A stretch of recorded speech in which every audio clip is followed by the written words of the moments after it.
Halo warga baku hantam. Jadi guys, baru-baru ini ada sebuah berita yang bikin pendukung Iran mencret-mencret gitu ya.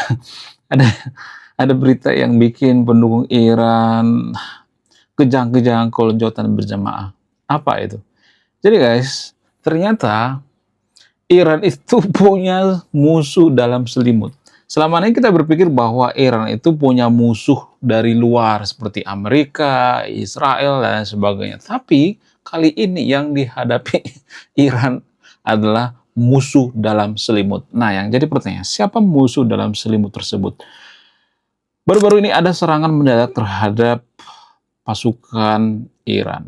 Bayangkan, Iran sekarang sudah menghadapi dua musuh sekaligus, ya, musuh dari luar dan musuh dari dalam. Iran sekarang sudah kelagapan. Nah, yang jadi pertanyaan, kenapa bisa seperti itu? Apa alasannya? Apakah ini bentuk daripada kudeta? Kok bisa? Kenapa Iran sekarang ini banyak musuh? Ya, kemudian negara-negara Teluk juga dimusuhi oleh Iran. Arab Saudi dimusuhi, Kuwait dimusuhi, semuanya dimusuhi. Kenapa bisa seperti itu? Apa alasannya? Ada apa dengan pendukung Iran? Kenapa ada serangan baru-baru ini terhadap pasukan Iran? Dan sialnya, ada beberapa pasukan Iran yang tewas, guys. Kok bisa? Apa alasannya? Langsung saja kita ke pembahasannya. Mari kita gaskan.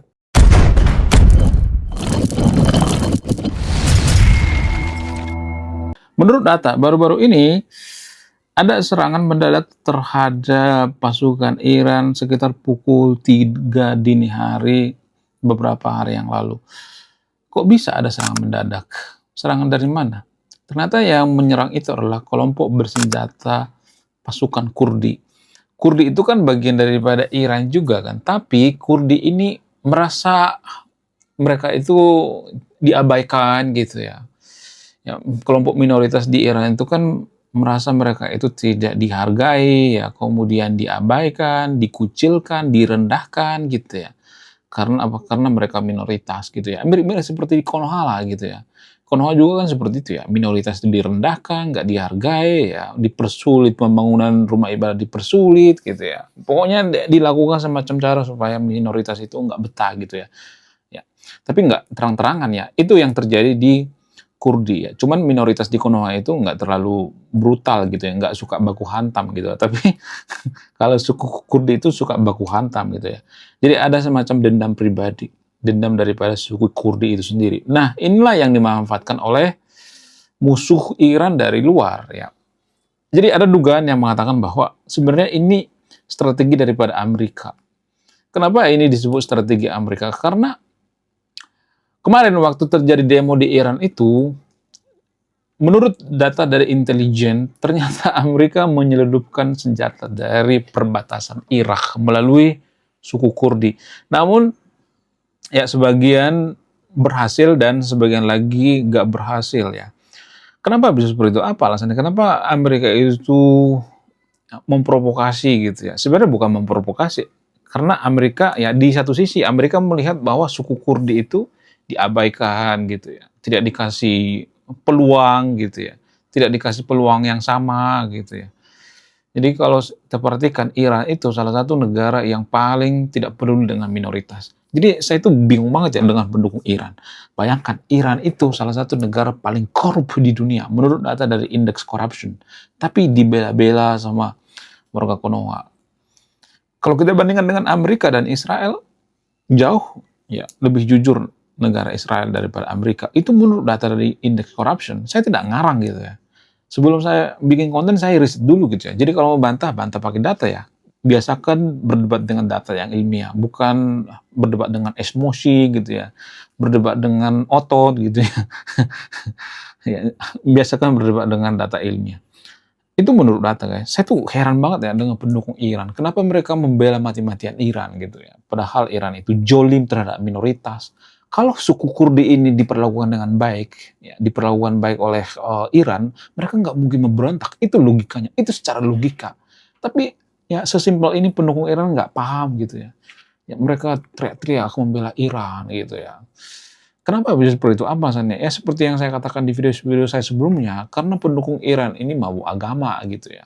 Mereka menganggap bahwa Iran itu seiman dengan mereka, walaupun Iran itu nggak peduli dengan yang seiman gitu ya. Kalau Iran itu peduli dengan yang namanya seiman, ya, Iran nggak mungkin menahan kapal tanker Pertamina di Selat Hormuz. Tapi pada faktanya ditahan kan? Kita nggak ada untungnya sebenarnya membela Iran. Bayangkan kapal tanker ya, tahan gitu ya. Kapal Pertamina coy, ditahan gitu. Kalau kita seiman nggak mungkin ditahan dong. Jadi kita itu dimanfaatkan oleh Iran gitu ya. Kemudian selain itu, Iran juga sekarang ini mengalami masalah yang sangat luar biasa gitu ya. Pemerintahannya udah pecah. Sebenarnya pemerintahan Iran itu udah pecah. Cuman kelompok yang militan aja, kelompok garis keras aja sebenarnya yang ngotot gitu ya. Kalau pihak daripada Presiden Iran, ya, kemudian Menlu Iran sekarang ini, mereka pengen berdamai kok sama Amerika. Tapi pihak garis keras yang ngotot gitu ya. Kita harus melawan Amerika gitu. Dan pendukung Iran mengatakan, siapa lagi yang bisa melawan Amerika kalau bukan Iran? Jadi gini guys, jangan berpikir bahwa Amerika itu jahat terus gitu ya. Saya bukan pendukung Amerika, saya bukan pendukung Iran, saya nggak mendukung siapa-siapa. Artinya gini, setiap negara itu ada kelebihan dan kelemahan gitu ya. Ya mungkin ada kesalahan daripada Amerika, tapi kan itu terus yang kita ungkit-ungkit gitu ya, kesalahan Amerika gitu. Satu kesalahan Amerika kita ungkit-ungkit terus gitu ya. Oh Amerika menginvasi negara lain gitu ya. Ya Konoha juga menginvasi kok ya. Di mata orang Timur Leste, Konoha itu menginvasi Timur Leste. Di mata orang Papua, kita menginvasi Papua. Jadi jangan hanya melihat dari satu sudut pandang ya, hanya harus melihat dari berbagai sudut pandang gitu ya. Jadi Amerika itu punya kelemahan, Iran juga punya kelemahan. Amerika punya aib, Iran juga punya aib. Kalau kita mengatakan Amerika, Amerika yang salah ya, Amerika yang berusaha menginvasi Iran, emang Iran suci? Enggak kan? Jadi harus bongkar dong ya, bongkar aib Amerika, bongkar aib Iran juga gitu. Jangan cuma satu doang yang dibongkar aibnya gitu ya. Pengamat di Konoha kan kebiasaan seperti itu ya. Yang salah itu Amerika gitu ya. Pengamat abal-abal di Konoha itu ya kalau udah ngata-ngatain Amerika itu nomor satu gitu ya. Padahal Amerika juga punya budi kok terhadap Konoha. Apa itu? Kalau Amerika nggak mau berbaris di Jepang, kalau Amerika nggak menekan Belanda, kita tidak akan merdeka sampai sekarang ini. Tapi kita nggak pernah peduli itu kan. Kita lebih peduli dengan bambu runcing kan. Ya boleh-boleh aja ya percaya dengan bambu runcing. Tapi kalau bambu runcing bisa mengusir penjajah, kenapa nggak dari awal aja menggunakan bambu runcing ya kan? Kenapa tunggu Amerika mau berbaris di Jepang ya kan? Itu secara logika. Jadi yang saya katakan di video ini adalah logika gitu ya, logika sederhana yang susah dipahami oleh pendukung Iran gitu ya, karena mabuk agama gitu, karena seiman gitu ya, karena punya musuh yang sama, yaitu sama-sama benci dengan Israel gitu. Jadi kalau beda musuh mereka nggak peduli gitu ya, itu penyakit pendukung Iran kalau saya perhatikan ya. Ya kemudian kenapa Amerika ya sengaja membiayai kelompok Kurdi ya? Jadi ada rumor yang mengatakan Amerika itu sebenarnya membiayai atau mengirim atau memasuk senjata terhadap kelompok Kurdi. Apa alasannya? Karena Amerika dan kelompok Kurdi ini punya musuh yang sama gitu, pengen menggulingkan rejim Iran gitu ya.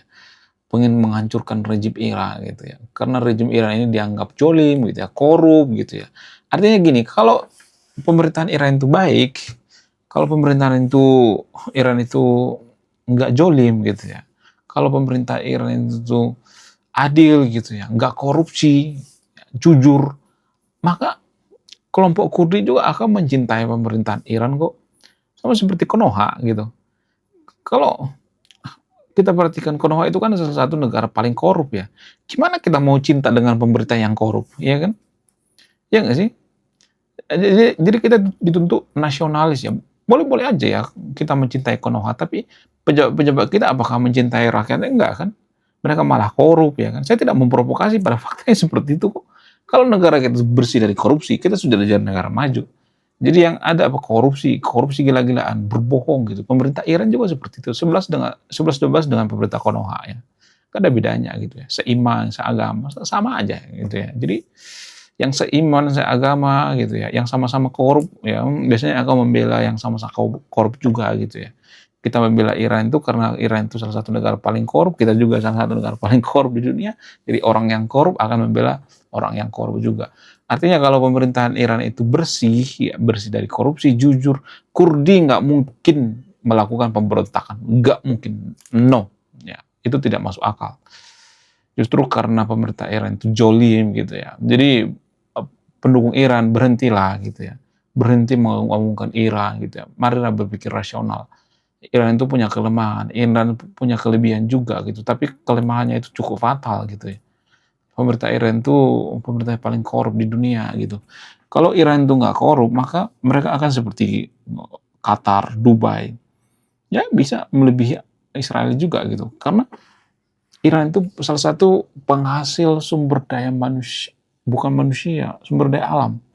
Ya, manusia juga bagus kok ya. Saya nggak tahu kenapa sekarang ini berantakan.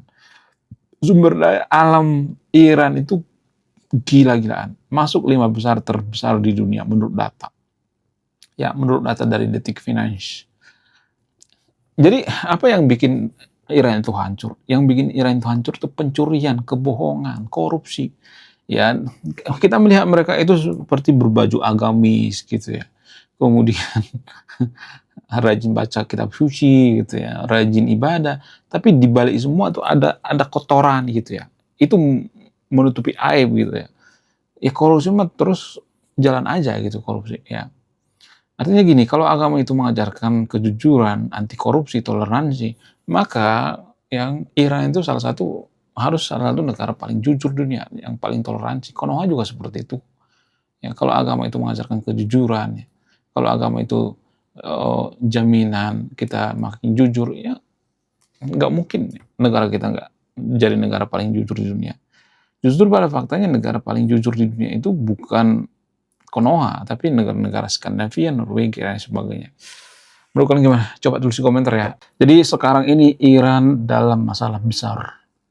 Ya, berkali-kali kelompok bersenjata Kurdi melakukan pemberontakan. Pemberontakan dari dalam. Itu yang paling susah, guys. Pemberontakan dari luar itu kalau mereka bersatu bisa kok yang diselesaikan. Tapi kalau mereka itu sudah mengalami yang namanya masalah dari internal, itu akan susah sekali ya. Ya, ada 2 masalah yang mereka hadapi gitu dari luar dan dari dalam. Ya, itu akan mempercepat kehancuran daripada rezim Iran, rezim korup gitu ya. Kalau rezim Iran bersih dari korupsi dan lain sebagainya, saya nggak bakalan ngomong bahwa rezim Iran itu korup. Saya nggak mengatakan seperti itu ya. Pada faktanya seperti itu, menurut data seperti itu ya. Tapi kalau saya ngomong seperti ini pasti banyak itu warga kuno yang ngomong, datanya itu buatan barat, itu bisa-bisaan barat. Itu Google yang bikin barat ya, YouTube yang bikin orang-orang Amerika gitu ya. Facebook ya, itu yang bikin Amerika. Lalu kenapa kita nggak buang aja produk barat semuanya kalau orang barat itu bohong gitu ya. Ya mungkin aja ya orang barat itu nggak jujur, tapi pada faktanya, pada datanya, ya kalau saya riset ya, justru ya, mohon maaf bagi yang nonton videonya, justru ya dari Pakistan, Afghanistan, kalau saya ngambil data dari Timur Tengah, dari Arab misalnya, Pakistan dan sebagainya, biasanya nggak semuanya tapi disclaimer-nya itu sangat mencurigakan gitu ya. Ya, kebenarannya mencurigakan gitu karena integritas ya. Data-data yang dari negara paling religius itu kalau saya perhatikan ya nggak jadi masalah religius, nggak jadi masalah. Tapi biasanya negara yang paling religius itu mereka nggak bisa dipercaya gitu ya, masalah data mereka nggak bisa dipercaya. Biasanya ya, nggak semuanya tapi disclaimer on-nya biasanya seperti itu ya. Jadi kalau mau bantah pakai data yang ilmiah gitu ya. Saya tidak memojokkan siapapun di sini ya, supaya kita belajar gitu ya dari kegagalan Iran gitu ya. Itu akan terjadi di Konoha kalau kita tidak was-was, tidak hati-hati gitu ya. Menurut kalian gimana? Coba tulis di komentar ya. Saya tidak akan berpihak di video ini. Anda yang menyimpulkan. Kalau saya menyimpulkan itu artinya saya berpihak. Saya pengen Anda yang menyimpulkan. Oke guys, sekian video ini. Terima kasih sudah memahami. Saya warga intelektual, salam rasional.